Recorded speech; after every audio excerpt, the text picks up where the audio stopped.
il y a une différence entre être assis chez soi puis attendre qu'il y ait quelque chose qui arrive, puis être ouvert aux opportunités, aux choses qui peuvent arriver, aux portes qui s'ouvrent, être à l'affût, puis être tout le temps conscient, de faire comme « Oh, il y a quelqu'un qui vient de me parler qui laisse son appartement. Oh shit. Pour moi, c'est un signe de l'univers. OK, je vais aller creuser dans ce coin-là. Je serai pas passive, je vais être active. Ouais. C'est juste que, pour moi, il y a trop de monde qui pense qu'ils ont le contrôle de leur vie. On n'a pas le contrôle de notre vie. Impossible. Si quelqu'un, ça j'essaie de le dire à mon chum, parce que mon chum, il a tendance à faire beaucoup de plans dans le futur, puis dire, dans 1 an et demi, on s'en va vivre en Suisse, puis après ça, ben là, on va avoir des enfants, je suis comme, on relaxe. Là, on va vivre le moment présent, parce que ce que tu prévois, il y a des fortes chances que ça n'arrive pas. Ça sera pas mal pour autant, là. On va faire autre chose, mais commençons une chose à la fois, qui est là, on s'en va vivre ensemble.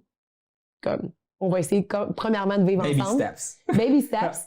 Mais on vit surtout le moment. Ouais. Puis, ça sert à rien d'essayer de contrôler sa vie. On va être juste anxieux parce qu'on essaie de contrôler notre vie. Moi, j'ai plus l'impression, là, tu descends un toboggan, là, it's a ride, enjoy the ride, ou si c'est une rivière, whatever, prends ce que tu veux, saute en parachute. Ça, c'est ta vie.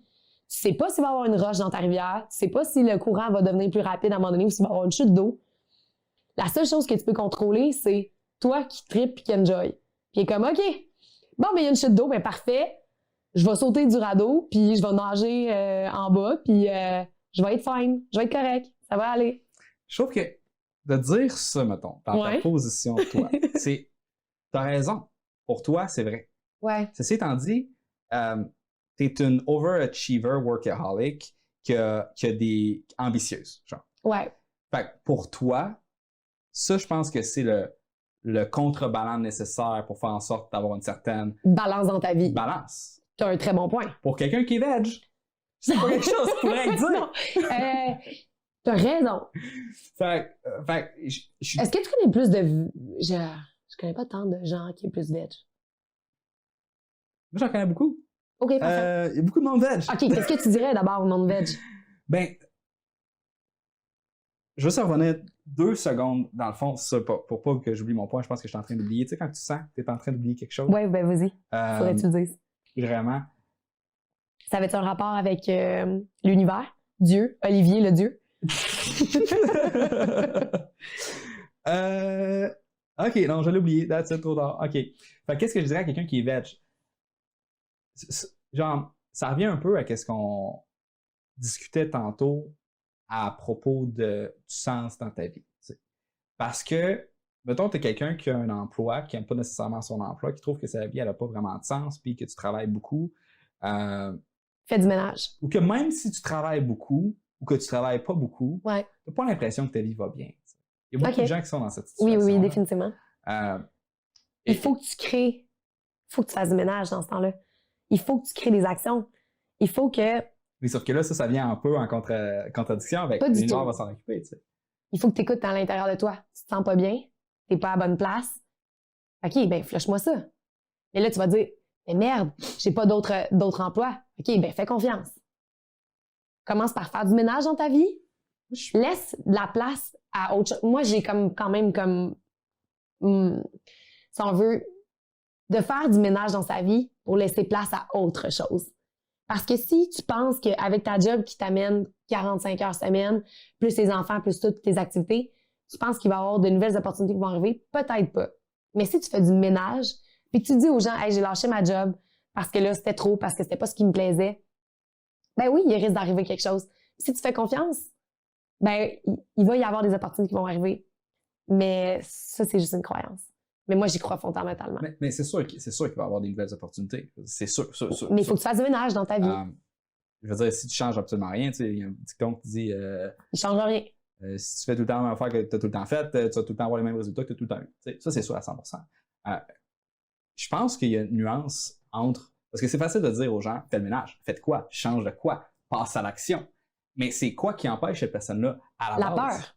De passer à l'action? La peur. Et toi, tu dis que c'est la peur. Peut-être. Je pense pas que ce soit la peur. Je pense pas que les gens ont tant peur que ça. Je pense juste que on est des animaux sociaux. Ouais. On est fait pour cohabiter ensemble dans une communauté. Puis avant, la survie, en fait, d'une communauté dépendait que tout le monde fasse ce qu'il y avait à faire, parce que s'il y a une personne qui ne fait pas ce qu'il y a à faire, bien, le monde meurt. Right? Fait que c'était vraiment concret puis réel, puis regarde, on s'en fout là, Que t'aimes pas ça, tu sais. Que t'aimes pas ça. Ouais. Parce que ça puis il n'y avait pas une question de signification, parce qu'il y en avait une signification. C'est genre, tu fais ça, on meurt. Et la signification ne peut pas être plus réelle que là. Tu fais ça pour d'autres gens. Fait qu'il n'y en avait pas de problème. Ouais. Mais là, on n'a pas cette signification-là, mais on est quand même des animaux sociaux qui ont une pression sociale à occuper un rôle dans un écosystème. Et il va y avoir des gens comme toi qui ne demandent pas la permission avant d'agir, avant d'aller chercher qu'est-ce que tu aimerais avoir. OK. Ça, c'est un concept que j'ai... Tu demanderais la permission à qui, mettons? C'est un contexte qui m'a pris un certain temps à internaliser parce que j'ai pris ça dans un Seth Godin qui en parle constamment dans ses premiers ouvrages. Puis au début, je trouvais que c'était un petit peu niaiseux comme concept. C'est comme, come on, là, tu demandais la permission. Quand tu es une personne qui n'a pas l'habitude de demander la permission avant de faire quelque chose, pour toi, c'est un concept qui semble ridicule. Non. Mais les gens là, qui veulent devenir... Non, même pas. Tu vas avoir un job. Qu'est-ce que tu attends? Tu attends qu'il y ait une offre d'emploi. Tu attends qu'il y ait un contexte social dans lequel c'est autorisé d'avoir un certain comportement. Alors que dans les faits, envoie un message sur LinkedIn à la personne qui occupe la job que tu aimerais avoir dans la compagnie que tu aimerais travailler, puis dis yo, c'est quoi la meilleure, comme qu'est-ce que tu penses de ta job? Qu'est-ce que tu as fait comme étude? Qu'est-ce que tu penses de ça? Comment est-ce que tu penses qu'il y a quelqu'un d'autre qui pourrait joindre à l'équipe? Puis cette personne-là, elle va te donner de l'information, elle va te préférer aux ressources humaines, elle va te dire hey, ça, c'est un candidat qui est intéressant et intéressé, puis ça se peut que tu aies une job à cause de ça. Il y a plein d'innovations qu'on ne fait pas présentement, des idées de business qui sont super bonnes, à cause que personne ne les fait. Là, il y a une personne qui l'a fait, et tout le monde se met à les faire. À cause que là, maintenant, tu as la permission de t'en aller dans cette direction entrepreneuriale-là.